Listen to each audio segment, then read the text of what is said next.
ஆம்பூர் கருமாரியம்மன் திருக்கோயிலேருந்து நானுங்கோல் என்பா. பாருங்கள் அன்பு சொந்தங்களே, அன்பு உள்ளங்களே, கலியுகத்தின் கண்கண்ட தெய்வமான கருமாரியம்மன் இந்த கலியுகத்தில் பல அற்புதங்களை செய்து வருகிறாள். பாருங்கள், கோமாதாவுக்கு ஆர்த்தி காட்டுறாங்க. ஆனால் கோமாதா முதல்ல அம்மனை வணங்குறாங்க. அப்போ எவ்வளோ உயிரோட்டமாக இருந்தால் அந்த கோமாதாவுக்கு தெரிஞ்ச அம்மனை வணங்கிட்டு ஆர்த்திக்கிட்ட போவாங்க. பாருங்கள் அன்பு சொந்தங்களே, கலியுகத்தின் கண்கண்ட தெய்வம் ஓம் மாதேவி ஆசாய கருணாய இத்மகே ஓம் சர்வமங்களாய தீமகே தன்னோ மகா கருமாரி அம்பிகையை நமோ நமக. கருணாக புத்து இருக்குதுங்க. அம்பாள் உருவத்தை மாற்றிட்டு கருணாகமாக சுற்றிட்டு ஆலயத்தை சுற்றி வரும் தெய்வங்க. அபிஷேகம் பண்ணுறோம்.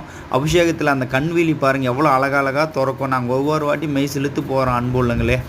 நாங்கள் பூஜை பண்ணுறப்ப பாருங்கள், அர்ச்சகர் பூஜை பண்ணுவார். அப்போ அந்த பூ பாருங்கள் எவ்வளோ அழகாக உத்தரவு கொடுப்பாங்க. நான் இருக்கிறேன்டா, கலியுகத்தில் நான் இருக்கிறேன்டா அப்படின்றத அம்பாள் ஒவ்வொரு வாட்டியும் நம்மளுக்கு உணர்த்துறாங்க. நம்ம பார்த்து அம்மனை நீங்கள் ஒரு வாட்டி காலை கெட்டியமாக பிடிச்சிட்டா போதுங்க.